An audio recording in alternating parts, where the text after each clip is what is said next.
Kayak Fishing Obsessed Podcast. We'll be sitting down with a fresh guest each week. Someone who shares the same kayak fishing passion that runs through our veins. We're talking kayak anglers, kayak companies, lure experts. Heck, anyone who's got a story to tell about landing the big ones from a kayak. We're setting our sights on becoming the #1 kayak fishing podcast in the world. You'll get a chuckle, a grin, and hey, maybe even a belly laugh. Because we believe in the power of humor. But above all, we're here to educate and inspire.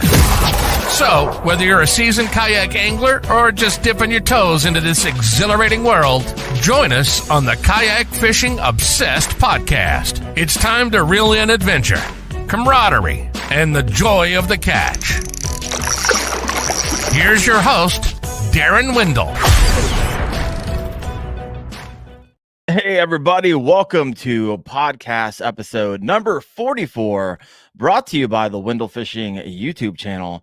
And if you're listening on the podcast and you've never been to that channel, over 800 videos on the topic of fishing and specifically kayak fishing. Guys, tonight I have two brothers fishing, and we're going to be talking about how to catch bass in October. I asked these two, Jeremy and JT, to come on because the last time I had them on, like the beginning of September, I got some of the best feedback on a podcast that I've ever received, like the best podcast I've ever heard when it comes to like tactical. So I wanted to bring them back at the beginning of October, even though I know they have a lot going on. We'll get to that in just a moment. It's just a busy season right now. I resigned from my job this past week. This is my last week, and I'm going to be serving as the National Vice President of Development for childhelp.org. Which is an organization that basically meets the emotional, educational, and spiritual needs of abused, neglected, and at-risk children here in the United States. So pretty excited about that. That's some new news for me. But if you're not live right now and you're listening in from the podcast, maybe you're working on your kayak, you're out fishing, driving home from work or whatever you do, I'd love to hear from you. Please reach out to me via Instagram or YouTube. I actually don't respond to anything on TikTok. I keep getting notifications like you have like 100 people who have written. I just been ignoring them for months. Anyways, let's hop in. Let's bring JT and Jeremy. Guys, welcome to the show. You guys are getting ready for a tournament, right? Oh, yeah. It's that crazy time of year. All the regular season derbs are finished, and now it's time for all the big stuff at the end of the season. That is for sure. So tell me how this all came about. What tournament is this? And for those who like don't follow all the time, JT, we're friends. Jeremy, I've been watching you guys, but this is a long time coming. Yeah. So we fish a club it's the biggest club in Indiana. It's called the Grassroots Bass Yakin. It's a kayak focused club. It's actually the first group of guys I ever met that were tournament anglers. As you may or may not know, I fished on an Army base for years, and Jeremy fished at a bunch of ponds near another military base where he lives. But I got into kayak fishing because the Navy base that I work on, had a really shallow lake and just loaded with tanks. Mm-hmm. Jeremy and I, there's probably a video from April last year where we had a day where we probably caught, 20 some fish between 3 and 5.5 pounds, just like Dang. every third cast. It was insane. Dang. But I sold my boat prior to that because I couldn't get my boat into that lake, and I wanted to fish this lake for the rest of my life. And so we got into kayak fishing. This was probably about 10 years ago. So, we go to Walmart and get the sit-ins, and then eventually worked our way up to sit-ons and, years later. Well, when COVID hit, they shut the base down, even for recreational activities. And I'm like, oh man, I still want to go fish, but I can't go to my honey hole where my YouTube channel started, where I make it look easy to catch bass, And so I went out to the closest public lake, which is, down over where my dad lives. And I was putting in, and I had 3 guys coming in, fully rigged out kayaks. And I'm like, oh, y'all, I didn't even know there was other people that fished out of a kayak. Yeah. And I was like, yeah, we're just finishing up a tournament for the day. And I'm like, tournament? What kayak tournaments? Jeremy and I used to fish boat tournaments years ago. Okay. We had no idea that tournament kayak fishing was even a thing. And so we got to talking to these guys, and then I started fishing with them a little bit. And then after a couple of years, Jeremy, did one or two, as well. But so coming up, it turns out they've got, 3 different series. They have a lake series that is 5 different tournaments on, I think like 8 or 9 different lakes. They've got 3 river series on 3 different rivers here in Indiana. And then they also have a trail series, which is a northern and a mid Indiana, I guess it is, where it's like 5 stops at various other places. So huge here in Indiana. I mean, lots and lots of fish caught. Starts in March, and we just concluded. And now we're getting ready to have, here in the fall, we have the lake championship, and in the spring will be the river championship. Okay. So I qualified for the championship through finishing a bunch of the tournaments. Jeremy mostly fishes the monthlies and KBF, and he fished 1 or 2 of the derbs, but not enough to qualify. But he dipped his toes into it this year. But so we have the championship this Saturday and Sunday this year. And one of the cool features they're going to do for the people who say focused on the river series and didn't really care about the lake series, we're doing a big team event on day 1 of this tournament. And so we drew out 3-man teams and just random draw. And oddly enough, Jeremy and I got paired together because it's like for $6, he can come in and fish this team event. Oh, nice. For one day. And then we'll have a big awards ceremony afterwards and hand out all the angler of the year. And then the following day, when the tournament concludes, then we'll hand out all the first prize. They give away like 4 kayaks. They give away a $4,000 gift certificate for an On the Water Innovations trailer. I mean, it's a big. Oh, wow. That's a nice trailer now. If you guys haven't seen those. I mean, it's like $26,000 in prizes and whatnot too. So plus you're the champ. So I don't go to win with any expectations. I go to fish, have fun, meet other people. We have dudes in this state and in this trail that travel around and fish against Guillermo and Christine Fisher and every Drew Gregory and those, Fluke Master. We have lots of hammers in this state. So Jeremy and I do it recreationally, but it also itches that twitch for, getting out and, doing a little tournament stuff. But it's a cool way also to meet other people too. So yeah, that's kind of what we got going this weekend. But leading into it, we had a cold front last weekend while high school tournament was going on. We were out there pre-fishing. Nobody was catching jack. And then it warms up in the 80s all this week. Uh-huh. Then it's supposed to rain on Thursday, drop 20 more degrees by Friday, and then there's a possibility we might be getting on the water at 40-degree temperatures on Saturday morning, and a possibility of being on the water in the upper 30s on Sunday. Oh, that's hot. Yeah, so I got a jacket that I'll bring along just in case. But that On the Water Innovations trailer, if you guys haven't seen those before, the first time I saw one is when Chad and Gene did that video on theirs. Mm-hmm. And as they're walking through everything, I was like, oh, I need to stop watching this video because I'm going to end up dropping a significant amount of money on one because they're not cheap, but they are super nice, especially if you travel a lot. So it makes sense. And the more and more you become addicted to the sport, the more and more, quote unquote, you invest in it. Yes. But they are nice. Go check them out if you haven't seen those yet. But I still got my utility trailer that I modified into a double decker kayak trailer. It's working just fine for now until it doesn't. But I got my eyes on one of those. Between this tournament and then our state challenge series championship and Invitational down at Gunnersville, somewhere in there, I will be bringing a new kayak trailer maker into public. And you might have seen me if you follow me on Instagram posting some of their stuff while sitting in my driveway as a result of my recent trip down to Mr. Hoover's for them to do a video with this new company, FTK Trailers, Fish Texas Kayak Trailers, out of Glen Rose, Texas, down there by Dallas, Fort Worth. We're going to introduce somebody who's new to the trailer making market, who's got a different spin on thing, uses a little thicker stuff.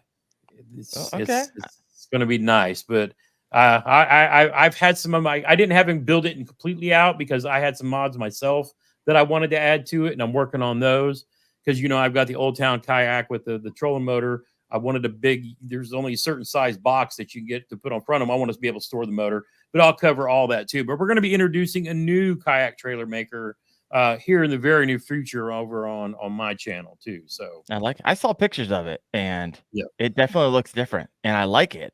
I like the yeah. concept. I was like, all The right, dude this even went so makes far sense. as to match the rims on my truck with my trailer, and I'm like Oh, going the thinking extra mile. outside the box.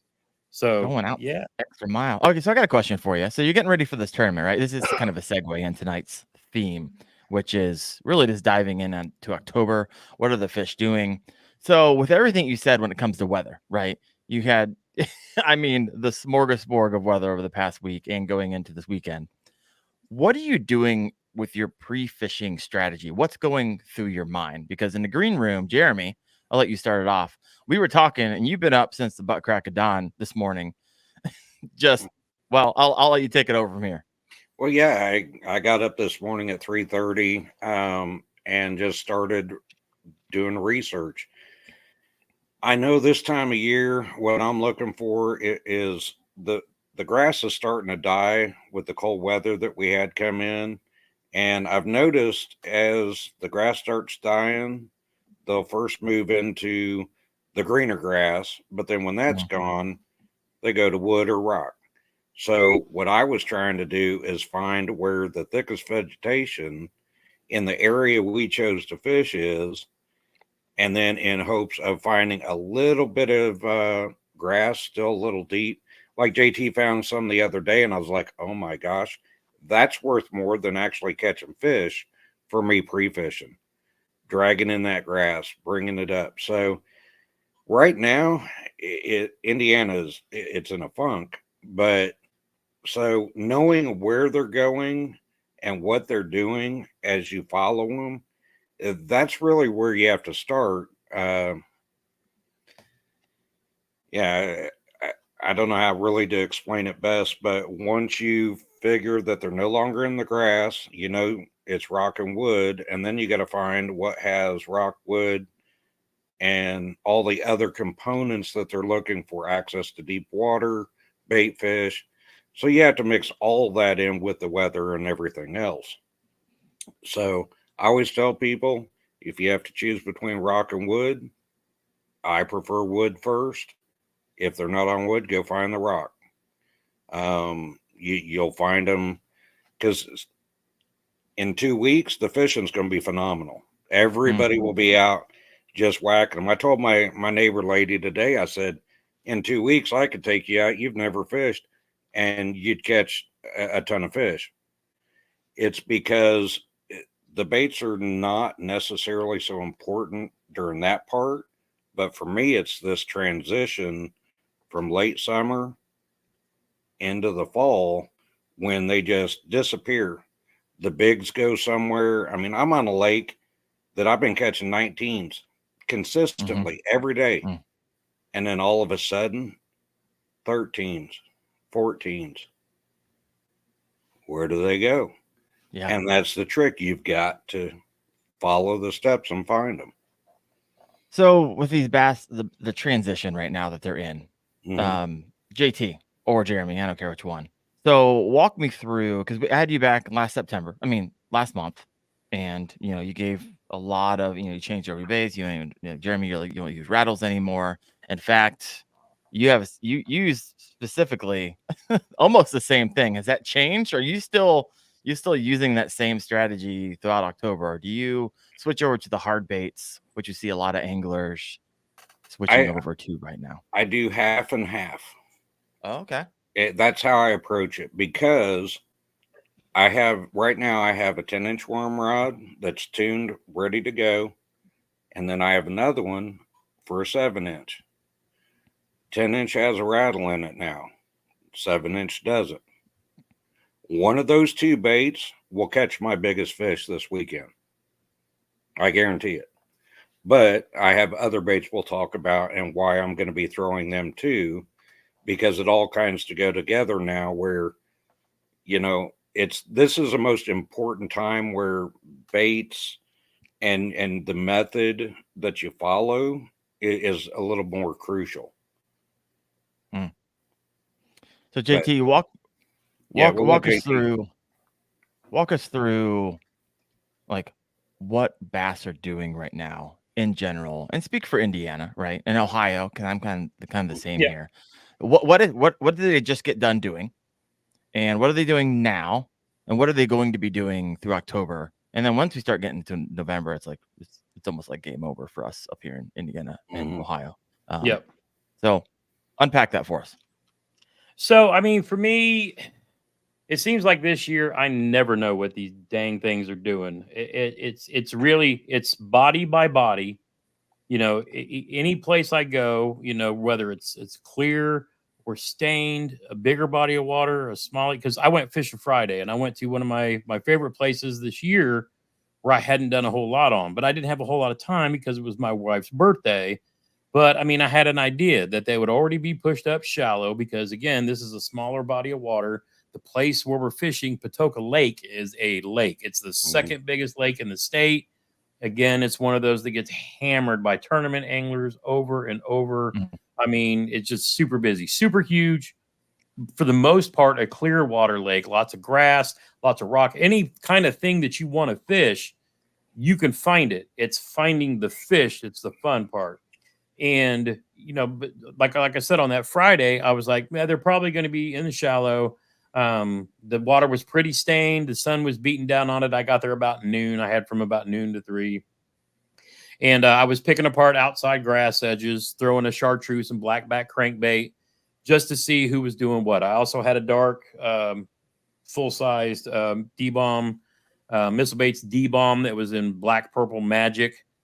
Just kind of pitching it around the edges too. And I caught a 19.5 on that crankbait. Lost a good one on that D-bomb. The bait bunched up a little bit around the hook. And that was my fault for not switching hooks to one of like the grip pin hooks. Chad Hoover introduced me to those. Man, they're a little bit expensive, but they work. And so I switched over to one of those and then caught another good fish. I probably lost like that 17, but then I had to get out of there. But I was feeling really good. Stained water, shallow, around the edges of grass that was still there, and kind of proved literally everything that Jeremy just said. But I kind of matched what I knew worked in that color water, and that's why I love a black or a chartreuse crankbait with a black back. And any kind of, you know, it's kind of like that Starbucks coffee that's got all the extra cream and everything in it. You know, just that contrast works really well, along with like a black and blue jig, or like I said, that black magic D-bomb. But then we turned around and went fishing on Saturday down at Patoka, and we spent the first, I don't know, few hours just buzzing around the lake. And what we were looking for is grass, and we were looking for bait fish, any sign of life. We were also watching where all these, you know, tournaments were, you know, the kids that were fishing the tournaments. And I say kids, but they're in that tournament for a reason. They have a dad, an uncle, grandpa, somebody who knows how to fish. That's the coach on the boat with them. So it's not like they're hiding their best spots. You know, they're going to be out fishing the best stuff. And they were literally all throwing what we were throwing in the places we wanted to throw. But we wanted to target some other areas, knowing the kind of weather that we have coming in. And you know, we isolated a few different spots that kind of concentrate fish. And kind of that's what our goal is this weekend. But I see Brian Schaefer is asking, is there a special color for October? There's never a color for the month. And I'll tell you why. Because what if your lake's clear and it's got dying grass? You know, you're not trying to be super unnatural and gaudy in clear water. You want those green pumpkins. You want something natural. You're trying to really match, because the fish see the baits. You really have to fool them. If the water's stained, that's when you want those contrasting colors, those chartreuse with the black on the top. And a lot of people don't understand on crankbaits why a bait is yellow on the bottom and sides, but black on the top. If you ever sit there and cast your bait in front of you and just watch it come in, the bait will roll, you know, left and right, and you'll see the black and the yellow mix. And what that's doing is it's making a line on the side of the crankbait, and the fish visually sees that. It sees there's a transition from a color to another color. Fish only really see red in our color spectrums, right? So it's like red and gray. So what you're doing is you're showing them something that's one color to another, and that side to side shake of a crankbait, the mixing of those two colors, it literally makes a line across the water, gives them something to zero in on. But So don't focus so much about having 50,000 colors. If you have, Jeremy and I always laugh because it's like, if he knows I'm going to throw Senkos, I'm only going to have 2 colors, black and blue and green pumpkin with maybe red flake in it. You know what I'm saying? Yep. And it's just 2 different contrasts. The green pumpkin is more natural looking for that clear to slightly stained water, and the black and blue literally just to give some opposing contrast in the water. It gives the fish something to see in that stained water. So a lot of people get hung up on colors and want 50 crankbaits of 27 different colors. It might matter in clearer water, but again, then you want to be burning the bait so the fish doesn't have a really good look at what you're throwing to determine, oh, that's not real. You know what I'm saying? So if you don't know what to do and throw this time of year, get a red lipless crankbait and just throw it everywhere. Or like what was it they came out with last year? The money badger in that crawl color with an orange bottom. That along Red the was rock all over that. is another good one for pretty much anything. You know what I'm saying? So anything red in any color water, they'll probably chase it too. So there's a little something for you. So for your pre-fishing kind of strategy, when you're looking at all these maps, I mean, I had Drew Gregory on last month sometime, and he's like, I'm on Google Maps. I'm looking at past years. I'm circling like A spots. I'm then circling like B spots, and I mean, he's like, I probably have 40 spots, and then I go back the next day, and I'm like, okay, well, he was like, when I first going over the map, I noticed there was a lot of lily pads. Well, as I continued to go around the lake, I realized lily pads aren't special in this body of water. He started pulling pins. So what is your kind of approach? Is it similar? Like, do you have like 40 spots? How do you like organize how you're going to, because it's tournament or not, right? If you really want to be strategic in catching fish in general, this is a good strategy, right? I always say a goal without a plan is just a wish, right? Are you going out there just wishing to catch fish, or are you going out with a strategy and you put the time in? And so what's going through your heads? See, Jeremy will go through, and he's our map study guy. So he has like paper maps and books from like everywhere, all over the country that are decades old. And then what he'll do with me is say, hey, bro, I need an electronic version of this somewhere. So I will send him, like he's got Google Earth, so he can go back and look at past history of a lake or an area that he's targeted year by year going back. And then I also have maps that have, like I sent him one today. He's like, I need a topo map of Patoka. So I sent him the one that I use, but that lets him get on it, and then he sees every line, every point, every hump, every saddle, every terrain feature of that lake. And that's one of the advantages we have of being, soldiers, is we're taught land navigation. So we really understand topographical maps and things like that. We understand what we're seeing when we do that. But so he has his old school maps. I provide him the technology, but I'll let Jeremy kind of explain what he looks for based on, especially the lake that we're going, because every body of water is completely different. So how to divulge this? Anyway, so here's how I do things. I'm a firm believer that every bit of information that is available to us as anglers, we should use. And it changes. And I'm not talking about live scope, because I don't have live scope. I've just got regular, So for me, I take advantage of videos online, for example, but I go beyond that. I will look at the unit on a person's console to see where their boat is and see the map, so I can go look at that area to understand what it is that are holding those fish there this time of year.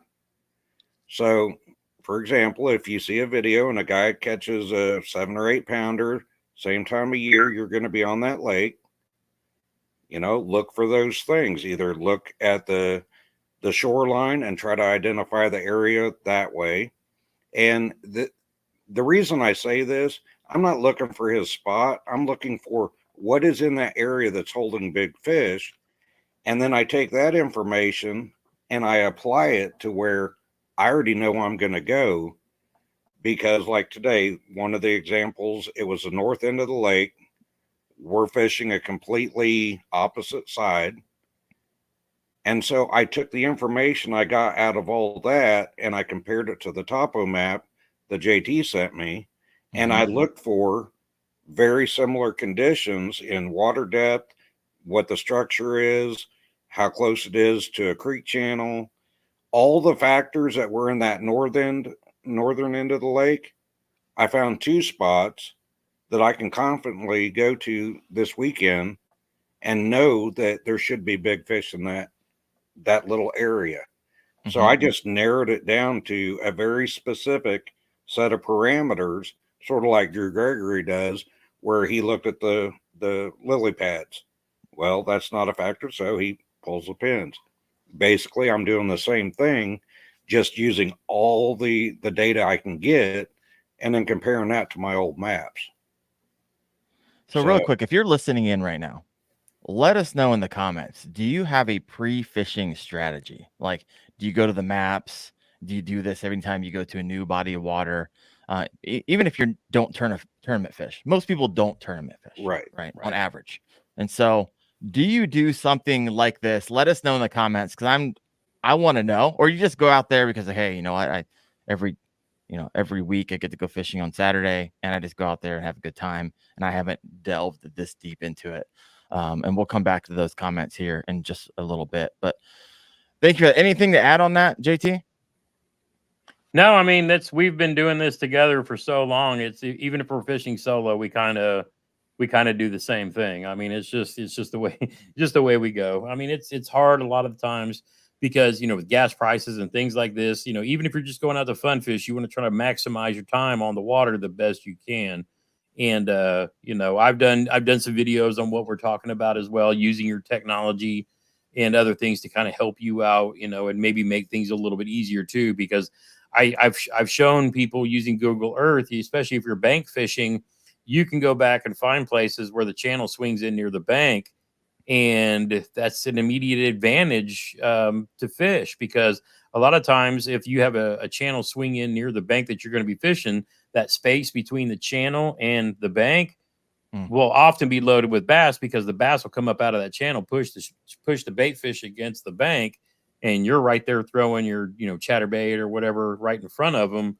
You've just saved yourself a whole lot of things instead of just walking up on some bank and bomb casting out as far as you can. So sometimes you can do that, and sometimes, like in this lake I was talking about earlier, I can go back and look at the maps from 15 years ago, and the water was so low you can see all the stumps sticking out of the water, and it's like, oh, I can sit right here on the bank if I wanted to and cast all around these stumps that might be 6 inches under the water that you'd never know are there because you didn't look at a map to say, oh, there's something there. You know what I mean? So it's just one of those little things that you can maximize your, instead of just going fishing, you can increase your chances of catching. Yeah. Hey, put in the work. It pays off. It really does. Yep. 100%. Yep. So if any of you were to do like a Google search right now, those listening in, how to catch fish in October, you're going to see the same thing over and over and over again. Find the bait fish. So here's my question to you, gents. Now, obviously, if you find the bait fish, great. Finding the bait fish is not the easiest thing to do, right? You can spend all day and not find them because it's a really small, unless they're hitting on the top, they're going to be hard to see unless you're running electronics, and you're just going to be graphing all day long until you get on them. Yep. So, and a lot of people don't run electronics. I did a poll on this not too long ago. You'd be surprised how many people don't have electronics, which is totally fine. So not having electronics and not seeing them blow up on the top, so you don't know where the bait fish are, how would that change your strategy? What would you do now for those listening in who don't have electronics, can't find the bait fish? Where are you fishing? What words of wisdom would you give them? So I'll hop on this real quick. So the most bait fish we found Now, the funny thing is, I've got a 10-inch unit on my kayak. I've got a 5-inch unit on my boat, right?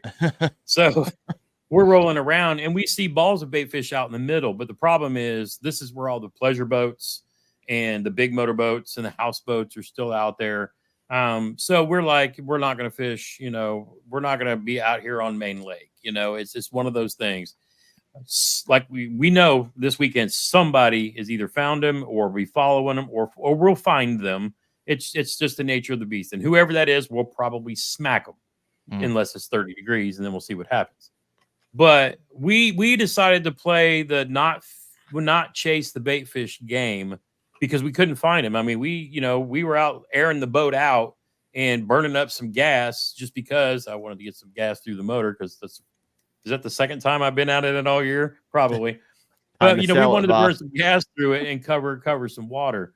But we decided we're going to eliminate a lot of that and fish in areas that are a little more contained. And a lot of people will probably do this. They'll be up in the creeks and things like that too. But we decided to target. And one of the good things, especially in the fall, if you can find them and you have access via kayak or boat or whatever, is bluff walls. And, you have access to deep water.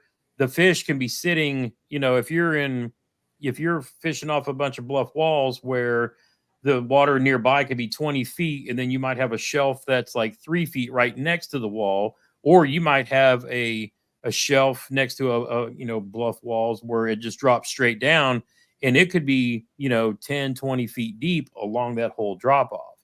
Well, what you can do there is, throw crankbaits or jerk baits at different water levels. Or like I was doing, I was just throwing a Senko out and just letting it drop and then figure out where they wanted it. And sometimes they're there, sometimes they're not. But again, when you've got a wall that a bass can push bait fish against to narrow the lake down, so to speak, it makes it easier. And that's why they push them shallow when they can too. Right. If you put an object, it's easier for a bass to take a bait fish and eat it when it's trying to push it against an object or into a shallow because you're eliminating water. You're making the target of that bait fish. Yeah, you can go left or right and I cut you off. You can't keep going straight. Right. So the bass know this, and that's how they feed. It's just, depending on what time of day. And when Jeremy and I kind of figured this out, it was already late in the afternoon. So nowhere near the time of day we were going to be fishing. But we're like, if they're eating now, they're going to be here around during the day. So we know we can come through with top water in the morning. We could come through with, shallow diving crankbaits, more finessey, later, a little bit later. And then if we got to get deeper and slower, hit it with the jerk bait. And then, Jeremy's throwing his Texas rig. I'm throwing a jig, things like that, where you're hitting all levels. They may not be there right when you're there, but they will be eventually. And, if you find other place with rock, like Jeremy was talking about targeting wood, I'm going to be chasing rock. Rock always holds heat. Rock gives them little cracks for the bait fish to hide in, and bass, love running them, running them into the rocks too for the same thing, just easier to target. Yeah. So we're trying to reduce the lake into smaller areas. I'll probably try to find a creek to fish in if I can, to narrow. And, since we're fishing the KBF Smalley series, we may as well go for smallmouth. But in one advantage we have over all the other bass tournament formats, in this specific tournament format, every bass counts. So if you catch a limit of 5-7 inch fish, you're probably going to catch more fish than a lot of the other guys are going to. Because last year at the same time, I went to a spot that I had been hammering big fish on all year. And we get there and the cold front comes through. And I catch one fish each day. I think I had a 15-incher on the first day. And then I was fishing short time on the second day because I was more worried about doing media stuff because I was doing the live stream. But I caught another like 12 or 13-inch fish on Sunday, and then packed up by lunchtime and went to the setup for the award ceremony. I'm more like the staff than I am one of the true competitors. But I still want to try to catch some fish because, it's what we're there for, Hey, you know what? Have some fun. If you're not doing this for a living, my goodness, go into it. Yeah. First and foremost, have a good time. You happen to and the big thing is, like we always say, every cast, any cast, it could be the biggest bass you ever caught, And that's that's the other thing too. So while we were out smoking the dinks the other day, you never know when a big one, like that 19 and a half I come up, because I was telling Jeremy, I was like, dude, it's the last day of September. And the biggest fish I have on the board right now is a 15. And I haven't caught a big fish since last month. And then I played it out. I timed it out, put the right bait on in the right time, and then smoked a good one, and then missed another one after that too. So it like pays, persistence pays off. That moon. Oh yeah. I was like, oh, but I should absolutely destroy him. But on Saturday, real early in the morning, that moon is just huge when she's supposed to, put the bite on. And I caught a couple, 15. I think I got another like 17 and a half, which was nice. But I was like, oh man, this morning. So I go fishing before work a lot. And the last 2 mornings I went out, I went to a really clear lake on Monday morning, and I caught like 2 fish. And they weren't shallow. It was really clear. I could see everything, down to like 10 feet. And so I started fishing the weed lines. And eventually I think I caught just 2. It's like 16. The other one's like 17. I mean, those are respectable fish, but not what I was looking for. I'm fishing with a peanut butter and jelly jig with a D-bomb missile baits trailer. And I was like, oh, brutal. So I'm going to go out. I tried a different lake, Stained Lake, this morning. And I'm hoping that the bite is now on for me, because I pulled out a Nico rig. So just a 5-inch dinger. I don't buy nail weights. I buy the 9/32 panhead sheet metal screws and just screw those in the end. They're so much cheaper, guys. You want a little hack there. And they work. But I was getting discouraged again because all my normal places. We got to follow this tip. Because it's not just good for a weight. That screw head sticking out the end of it when it taps off a rock, that draws their attention. Oh yeah. So you got to make sure you got to spill them beans too. So good. So I eventually found them. They say like 90% of the fish are in like 10% of the water. I would say like 99% of the fish are in like 4% of the water. That's what it feels like. Because whenever I found them, and this is like just a tip in general, like as soon as you catch a fish, it's giving you like a ton of clues. Like, okay, what was the depth? What was it by? You start looking around. Where are the ledges? And there's so many different things. You're like, how can I recreate this someplace else on the lake that I know? But I picked up here. I got pictures of it. I'll show it. But the Nico rig, because a lot of people right now, they're bringing out their crankbaits, right? Yep. And you should, right? Yeah, I caught some crankbait today, breaking out their spinner baits. That's all I saw this past Saturday.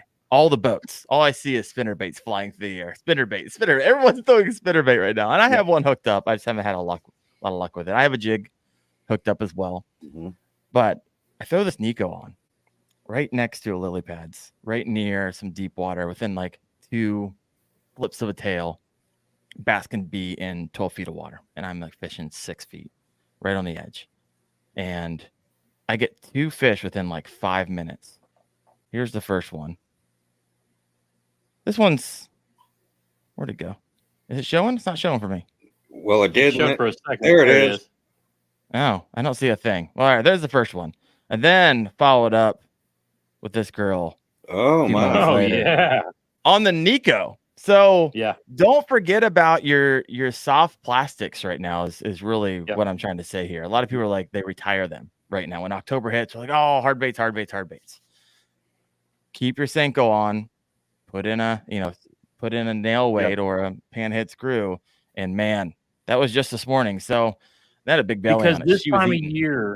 This time of year before they really start their fall feed, and this is a mistake I make all the time. This time of year is when it's really brutal. If you find a fish, stay there. My biggest mistake is I will catch one and I'll be like, okay, I was doing this and this kind of thing, and let me go somewhere else and try to find them.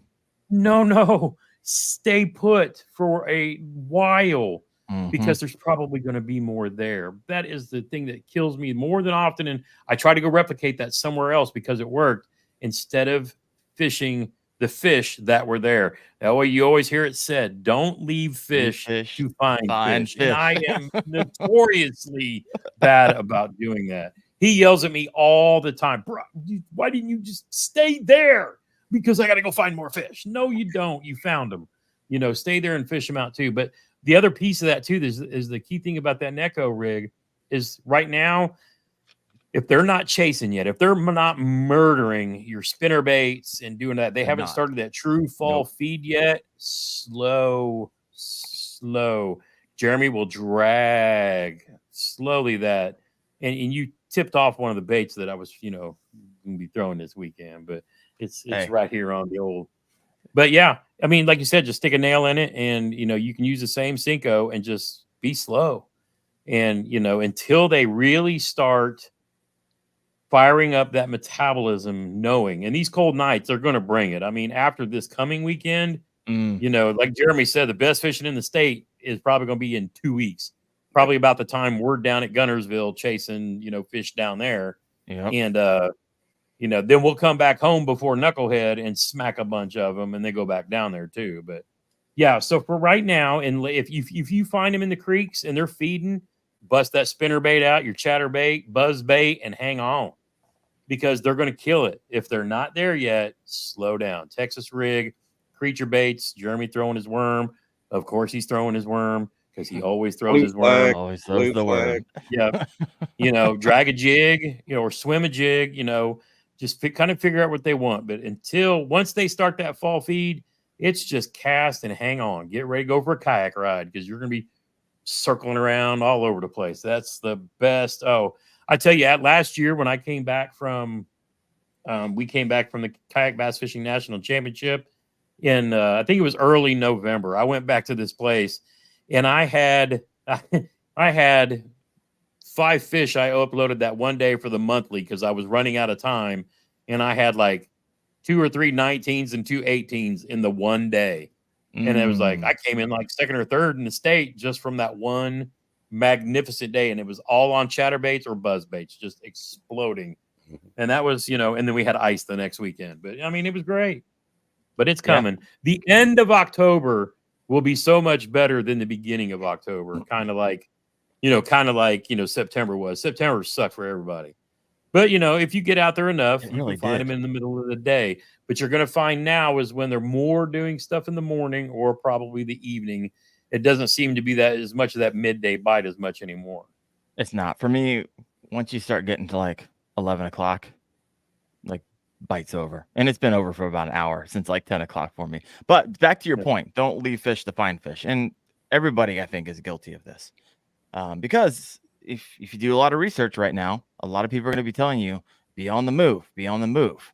And what they're saying is be on the move, but when you find them, stop, right? Yep.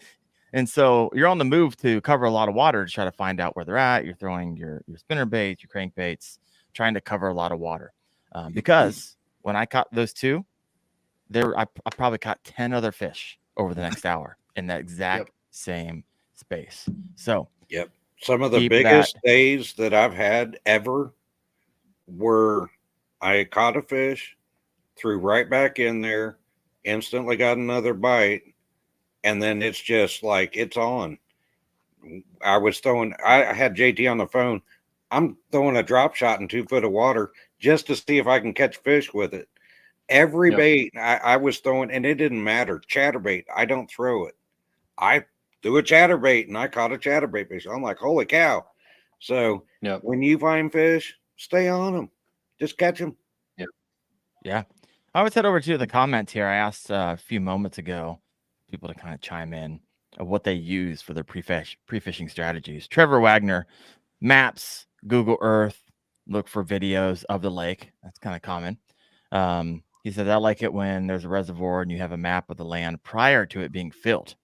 So roadbeds, old foundations of a house, etc. That's the juice there. And so just putting in the work. Some places will even show you with that. Ponds? Underwater ponds, find them, you're on them. Yep. There you go. Yep. I like it. Find something that was a pond before it was a lake. Oh. How would you even go about like looking at old maps? Studying maps, or like the old aerial, like we have a lake where they took aerial photos before they filled it in. And so it shows all the roads. It shows where ponds used to be, farm ponds, old towns, buildings, all that. So, but find an old pond, and sometimes you can figure it out when you're on the water anyway, that you notice it's like a bowl shape, and it's kind of odd. Or, well, I can't say anything about the other because it pertains to what we found this weekend. But yeah, there's ways of finding old ponds, and you will always find some of the biggest fish in those areas.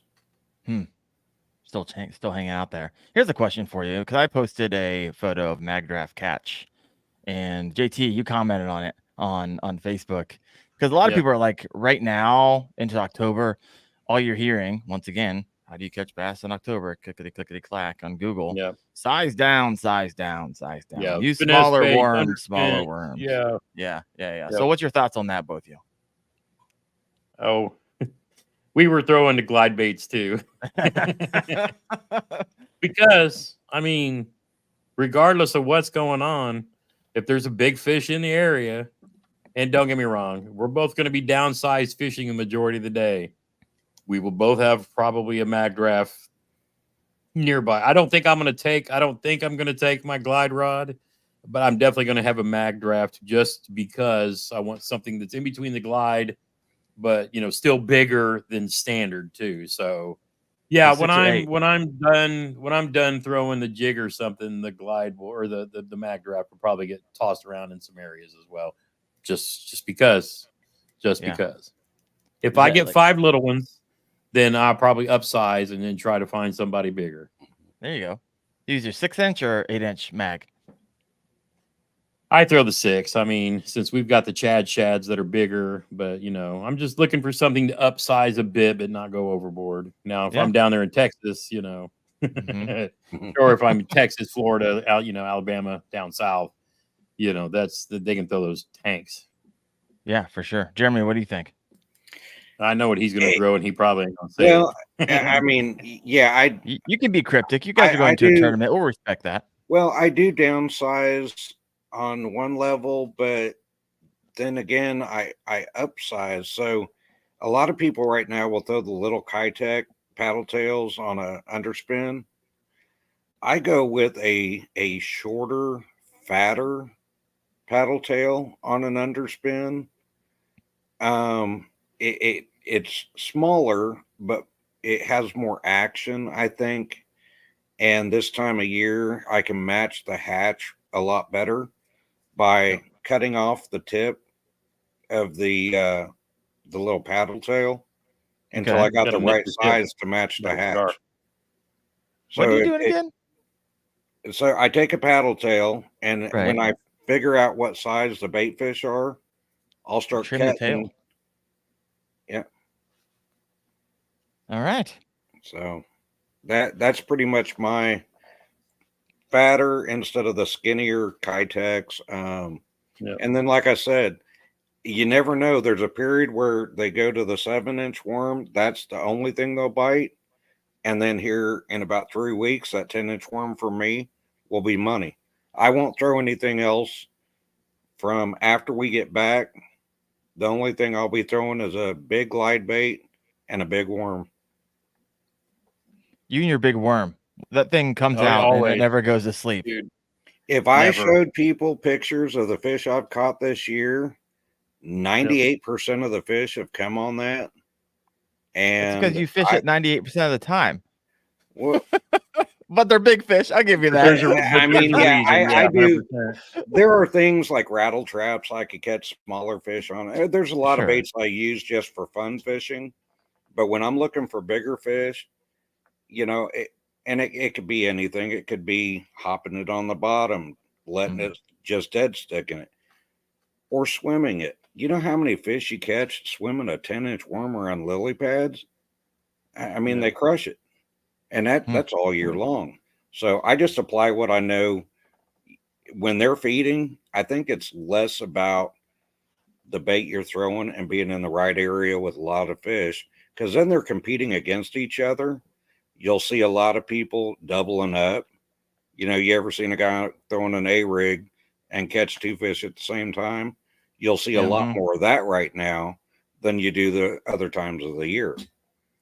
And will I always be love it throwing when an A-rig? Yes, I will be throwing an A-rig.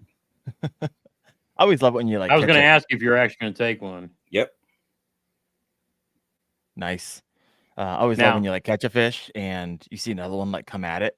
That's why I love whenever I see a blow up. I pull up my wacky rig and I throw it, boom, right next to it, and you'd be surprised. Like you'd be surprised. I'd probably say 3 to 4 times out of 10, that bass will smack it if I follow up with a wacky rig. If I do it, if I have it ready. Like Right. it's like people always ask me the question, like, "Oh, why do you carry 6 rods? I only need 1." I was like, "Because within a 50-yard period, I'll break out every single one of them and use them."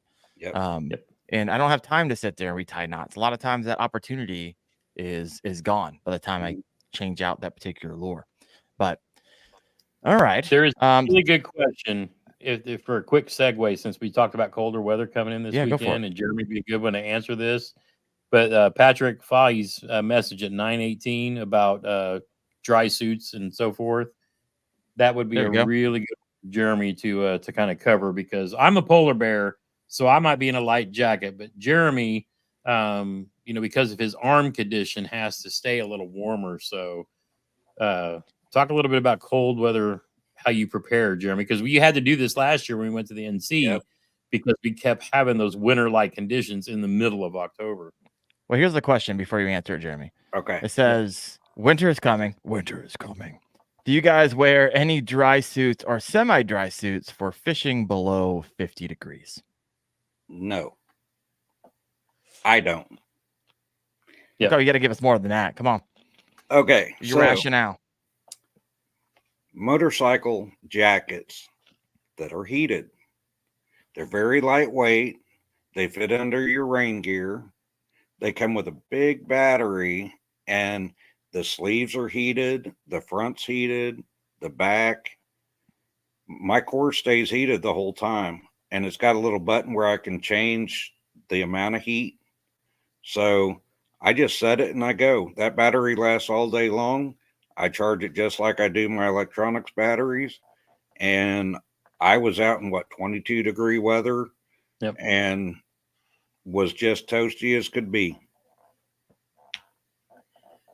So you wear a motorcycle jacket to kind of with a battery. expand a little bit on what his question was, there you want to go find a channel called The Little Stuff, and Jeff Little did a whole series on, because he works with NRS, on dry suits, on various layers and things like that too. Because honestly, in true winter fishing, when the water temps are down where they're dangerous to your body, that's when you got to be careful, and you want to have dry suit type stuff on, or being able to get out of the water very quickly so you don't hypothermia.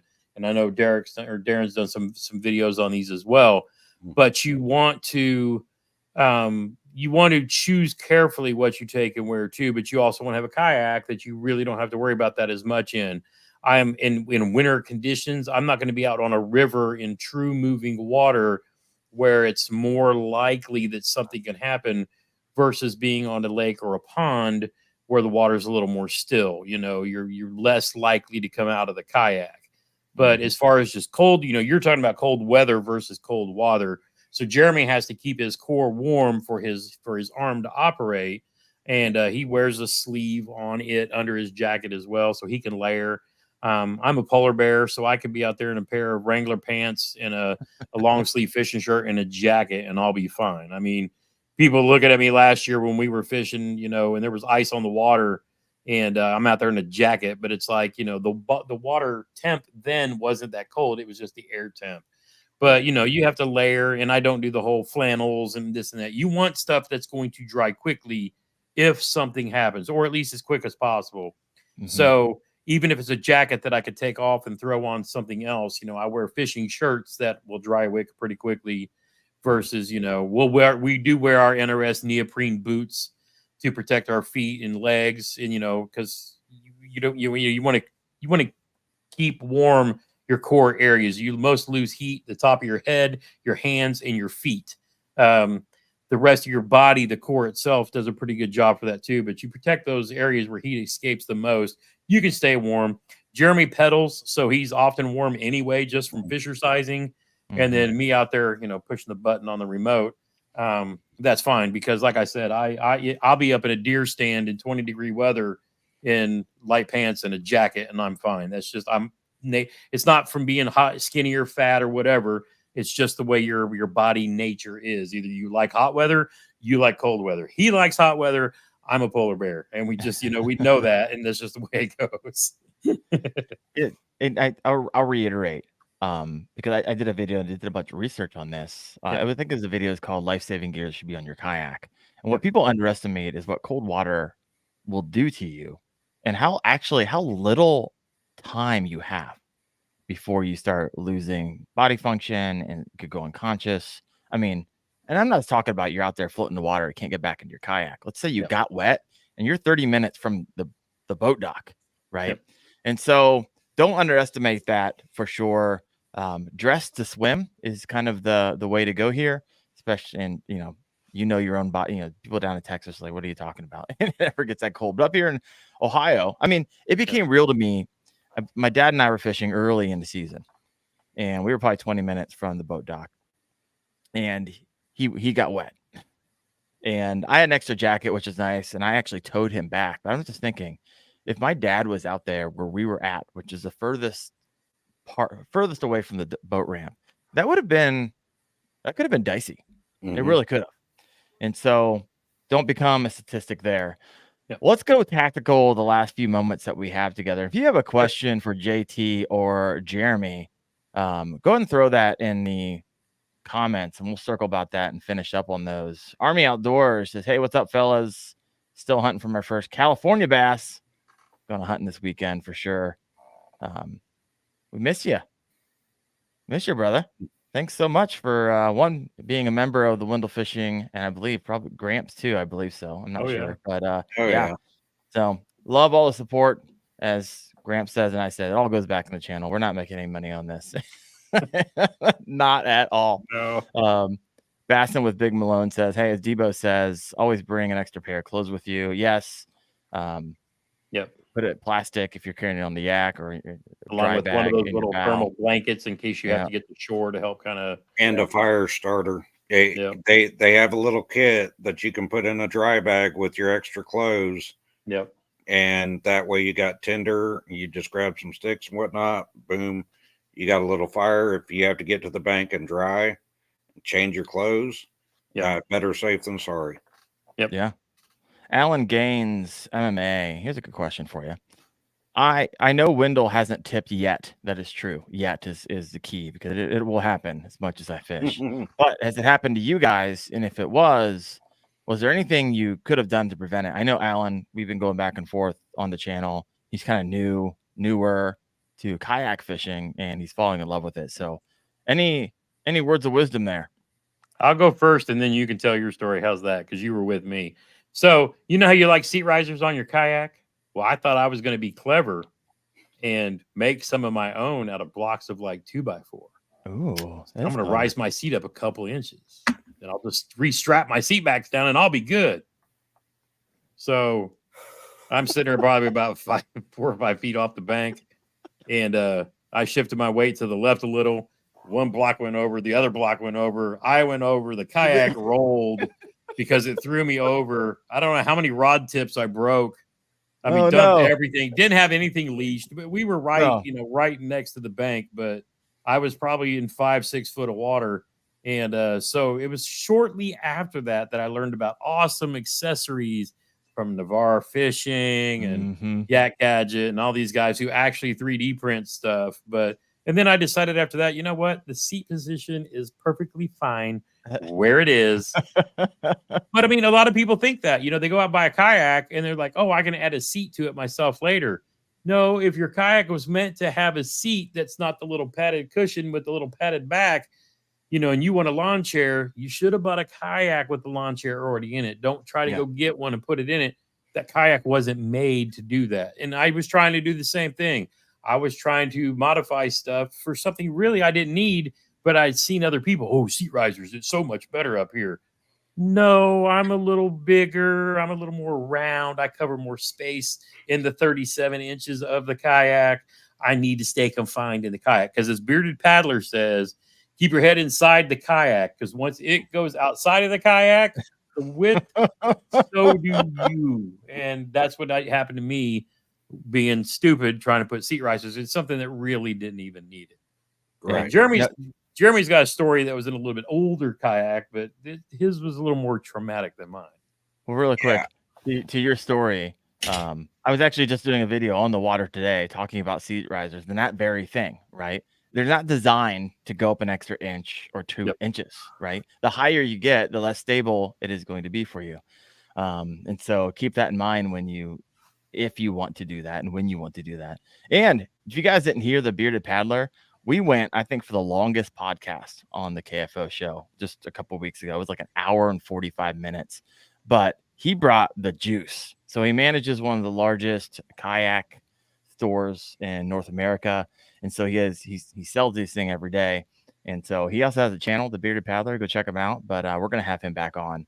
But Jeremy, let me hear your story in the semi-older kayak. Yeah, so I had never rolled it until I did. And I was in a sit-in with 4 rods tucked down in the kayak where my legs go. And I hit a stump, and instantly I was upside down, trapped. Because those rods pinned my legs.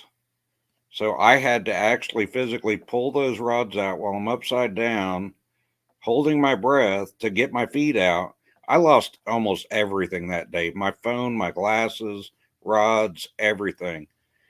And I realized that never again. So now I take it serious. That's why I have the fire kit, the clothes, whatever the situation I can run into, and always wear my life jacket, because that saved my life. So yeah, it's terrifying.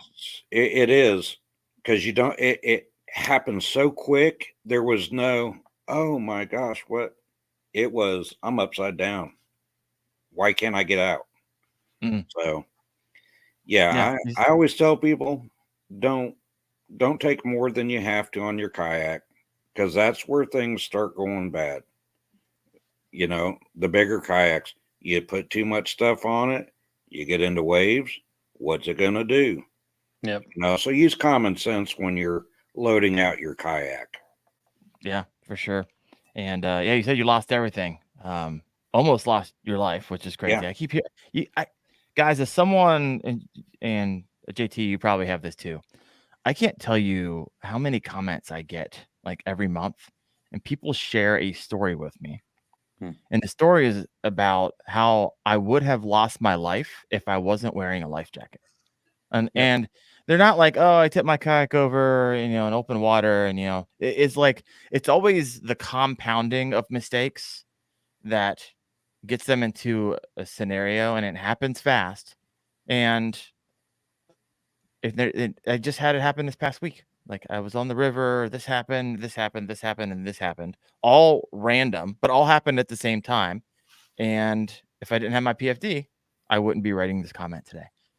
Do you get that a lot, JT? Yeah. Oh yeah. I get various emails on things like that, tips that we've given that have helped people, along with other folks that are like first responders or soldiers, or who understand the therapy part of this as well. But it's not very therapeutic when you're out fishing and you're next thing you know, you're upside down in the water, and Jeremy's still fit enough to really be able to swim, whereas I got bad bones and feet and this and that. I had an incident last year. It's funny thinking about it, but had I not had had I not already had my PFD on, it could have got dangerous. Literally stepped on a dock that was filled with algae and steep, and the ramp was a long, deep ramp. And I mean, I slid down the ramp and under the water and came back up because I had my jacket on, and it was close enough to basically grab the back of my kayak. And I'm only, the front of my kayak is still on the ramp, and I'm under the water behind the kayak, grabbing it like this, and then having to walk myself back up and basically crawl up the ramp because it was so slippery. So, I mean, it's just one of those things that, there's never the perfect water shoes. But Crocs and boat ramps with algae on them just do not work. And you see that often. People will slip on, it's funny when we see it, but those of us are on cameras all the time, but you see people slip on muddy banks and things like that too. But just having that PFD on, I've always made it a habit of I put my boat in the water, and then my PFD always stays in the back seat of my truck, and I grab the PFD when I lock my door, grab my keys and my phone. I tether my phone to my life jacket. I lock my keys in the pocket that's zippered in my life jacket, and I zip my life jacket as I'm walking down to the kayak. It never stays down on the kayak. I don't put it on the water or the ramp. I do it at my truck so that it's on me when I get to my kayak, just because of incidents like that where you could just slip, just something as simple as a boat ramp and go right underwater. Crazy. Trevor Wagner said, the dumbest comment I heard from a person who said they did not wear a life jacket is because they do adult things. Oh my gosh. His response was like dying? Yeah. All right, I'm not gonna kick that dead horse here. Let's leave the viewers and listeners with some juice. So we'll kind of end on this. Lures you would recommend for October. And you can even break it up like beginning of October, late October. Yeah, I know, right? Because it's there's a big difference between the two, and not necessarily what you had tied on now. And feel free, you guys are coming up in a tournament. I want to honor, you guys got some. We all have things that we don't share, right? I literally have a color of a particular rig that I use that it's kind of the secret between a buddy and I that we fish. So we always have those things that we kind of hold back to yourself. So if you have those, obviously hold those back. But what would you recommend to someone who's like, I can't catch them right now, and I haven't been able to catch them the second part of October in years past? What am I doing? Help me out. Pass it off to you guys. Buzzbait and balsa. Say what? Say that again. A buzzbait and balsa wood cranks. Interesting. Those are my two picks. Yeah. Right now. For most of this month, I'll be throwing both of those. Yeah. So I have those tied on. So yeah, I'll throw some sort of top water to start out with. If I'm chasing smallies, a whopper plopper, I'll probably or a buzzbait. I love the Z-Man Hellraiser just because it's something they haven't heard yet. One of the things I'm going to be looking for Friday, I don't know if the 4-inch versions of those are out yet, but you want to start today with the top water just to see. And literally, as it picks up, you can almost throw a buzzbait or a top water all day long just to see and cover water. But yeah, the smaller crankbaits in playing with depth, as it warms up, I'll slow down and throw a jig, throw a Senko. I'll always throw a Senko. If I wanted to if I wanted to have a little different presentation, I'll put that screw in the front, or I have the tungsten nail weights because I like hearing that tap on rocks. So I'll, it'll be some form of Senko with a nail in it or not, Neko style or wacky or Texas rigged. And then a jig. And then as the end of October shows up, then it's spinner baits, buzz baits, and jackhammers and chuck and wind and just slam all day long. But that's probably depending on where you're at in the country, when they really start that fall feed. And then underspin is another one with a smaller swim bait. That's the one I wasn't going to talk about, wasn't it? But I mean, a lot of people talk about that too. But I mean, realistically, it's if you find them, stay put and fish the place out really well, and then just keep working those types of areas. But yeah, I mean, and that's what it's going to take to win this weekend is those. If the guys who win it find the active feeding fish, which is what happened to us last year, they put up 90 inches both days, and the rest of the field from 7th down might have caught 1 or 2 fish each. Wow. It was just whoever was on them that day or not found them. If they found them in a pocket somewhere, then they were just smoking them. So I expect the same thing again this year. Yep. Well, there you have it, folks. Jeremy, JT, thank you guys so much. I love having you guys on. We'll have to continue to do that into the future. We're getting toward the end of the fishing season coming up here. We got like a month and a half left. I'm going to be down there at the Knucklehead with JT. Jeremy, you coming down? Oh yeah, I'm on Team Cramps. Oh, that's right. That's right. Yep. Of course you're coming down. I'll be. Yep. So we'll be down there in about 3 weeks. Yeah, 3 weeks for the state championships. And then again. And then for the again knucklehead. for the knucklehead 2 weeks later. So yeah, we're gonna go pre-fish in a championship, and then we're gonna go really put it on in knucklehead. Heck yeah, it's gonna be a freaking blast, guys. We have It's 50 gonna be an people awesome watching. time. We can't wait to meet everybody. I know this is some people I've had on the show, but I've never actually met them. Like the majority of people I have not met. Mhm. Guys, there are 50 people live right now between Gramps' channel and my channel. If you haven't done so yet, please hit that like button. It helps us just post video, like get extra reach afterwards, Yep. which is kind of nice for us. And hopefully more people out there, it'll show up in their feeds, which is nice. And Also- we told our channel last night that we're renaming and rebranding after Oh, yeah. probably around Christmas. We're going to become Hickman Outdoors. It's going to be a tribute to our father, but it's also going to be something where Jeremy, myself, and then my youngest, John Michael Hickman, will be also contributing content. And it's going to be more outdoor stuff. So we're fishing, kayaking, camping. John Michael likes to solo camp and hike, things like that. You might see my other boys hop in as well too, but it's going to be Hickman Outdoors, and we're just going to rebrand everything and bring new stickers to the Knucklehead and Ooh. probably launch it there. So I've already moved the Facebook page over, and we'll do all that. So Fishing and Gramps, Hickman, Two Brothers Fishing, all this other stuff, it'll all merge into one, and it'll just be Hickman Outdoors, and that'll be all of us contributing different content. There it is. If you have not yet, head over to Fishing with Gramps YouTube page. Go over there, hit the sub button. Always a blast to follow. Guys, thank you for your time tonight. We will be on next week. I have Impulse Rods. I always love it when I can get companies on, right? yeah. Kind of go deep dive. They're hard to get. Like they're hard to like nail down and get to come on the show, but Impulse is going to be on, got the owners on. And so we're going to take a deep dive on fishing rods, something I believe is kind of misunderstood a lot. Yep. And so look forward to that next Tuesday night, 8:30 p.m. Eastern. Jeremy, JT, you guys rock. Thank you so much. Thanks, brother. Thank you. No problem.